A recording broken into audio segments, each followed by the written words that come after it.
April 16th, 1945. Dawn over the Seelow Heights just east of Berlin. The ground trembles before you even hear it.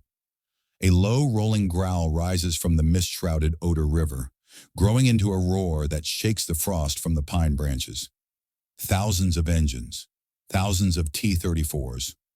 Red Army searchlights stab into the pre-dawn darkness, blinding the German outposts. Then the barrage begins. Over 9,000 Soviet guns and Katyusha rockets tear the sky apart in a storm of fire that lasts for 20 terrifying minutes. You can feel the concussion in your chest even miles away. On the forward German command post, General Gotthard Heinrici, commander of Army Group Vistula, stands rigid in his greatcoat, binoculars pressed to his eyes. He had predicted this offensive for weeks, had begged for reinforcements that never came. Now as the first waves of T-34/85 tanks surge forward through the smoke, their long 85mm guns flashing, he whispers to his chief of staff, "They're coming faster than we thought possible." The Soviet tanks don't slow for the minefields or the flooded lowlands. They simply plow through, wide tracks biting into the mud, sloped armor shrugging off the desperate fire of scattered 88mm guns. One by one, the forward German bunkers fall silent. By midday, Marshal Zhukov's 1st Belorussian Front has punched a hole 20 kilometers wide. The T-34s are already racing westward, engines howling, red stars gleaming on their turrets. Berlin lies only 60 kilometers away. Heinrici turns to his adjutant, voice calm but eyes hollow. "If they maintain this speed, we won't stop them before the city." The thunder is no longer on the horizon. It's rolling straight toward the heart of the Reich. April 17th, 1945.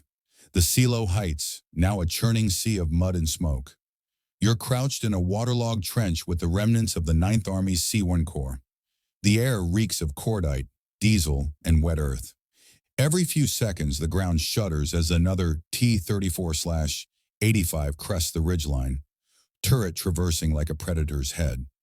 General Heinrici had built his defense around these heights, believing the flooded Oder marshes and deep mine belts would slow the Soviets to a crawl. He had even ordered the dams upstream open days earlier, turning the lowlands into a quagmire. It should have bought time, but it didn't. Zhukov's tank crews simply bypassed the worst flooding, fanning out across frozen side roads and engineer bridge streams. Fascines, bundles of logs dropped into ditches, allow the 30-ton beast to cross obstacles that should have trapped them. You watch in disbelief as a column of T-34s roars past a burning Panther, its sloped glacis plate deflecting a final 75mm round like rain on glass. By evening, the Germans have lost half the heights. Heinrici receives frantic radio calls from division commanders. Ammunition low, fuel critical, infantry scattered. One colonel reports seeing Soviet tanks moving so fast that his anti-tank guns can't traverse in time. "They're not attacking," he says, voice cracking. "They're pouring through." In his command bunker, Heinrici spreads a map across a makeshift table lit by a single lantern. Red arrows mark the Soviet breakthroughs, dozens of them now. His finger traces the shortest route to Berlin, less than 50 kilometers of open road. He looks up at his staff officers, faces gaunt in the flickering light. "We planned for weeks of attrition," he says quietly. "Instead, we have days." Outside, the night sky glows orange from burning villages. The roar of diesel engines never stops. The Red Army isn't just advancing, it's racing, and Berlin is the finish line. April 20th, 1945. Hitler's birthday, the outskirts of Berlin. The first T-34s reach the eastern suburbs at dawn. You're standing on a shattered balcony in Köpenick, watching as a column of Soviet tanks rumbles down the wide boulevard below. Their turrets swing left and right, guns barking at anything that moves, snipers on rooftops, a desperate Volkssturm boy with a Panzerfaust, a lone 88mm crew that never gets off a second shot. Red flags flutter from radio antennas. Crews in padded black jackets stand half out of hatches, faces blackened with exhaust and triumph. They don't stop. They barely slow. Inside the city, panic spreads like wildfire. Civilians flood westward, dragging suitcases and children through rubble. Trams lie derailed. Horses lie dead in the streets. The air is thick with plaster dust and the smell of burning wood. General Heinrici has fallen back to a new command post in a half-ruined school west of the city center. His phone lines crackle with reports from the Ninth Army's remnants. The Müncheberg Panzer Division is down to 12 operational tanks. The LVI Panzer Corps has been encircled near Müncheberg.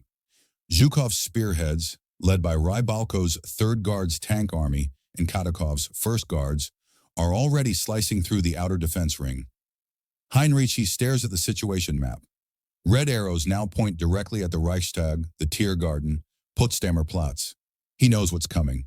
He has seen the T-34s in action before, on the Vistula in Pomerania, but never like this. Never this fast. Never this many. A staff officer bursts in, breathless. Herr General, forward observers report Soviet tanks on the Siemensstadt Ring Road. They're less than 10 kilometers from the government quarter. Heinrici nods slowly. No outburst, no rage, just a quiet, crushing acceptance. They moved 60 kilometers in 4 days, he says, almost to himself. Through everything we threw at them. He turns to his operations officer. Prepare to withdraw across the Spree bridges. We fight in the city now. Outside, the distant thunder grows louder. The T-34s are inside Berlin, and they show no sign of stopping.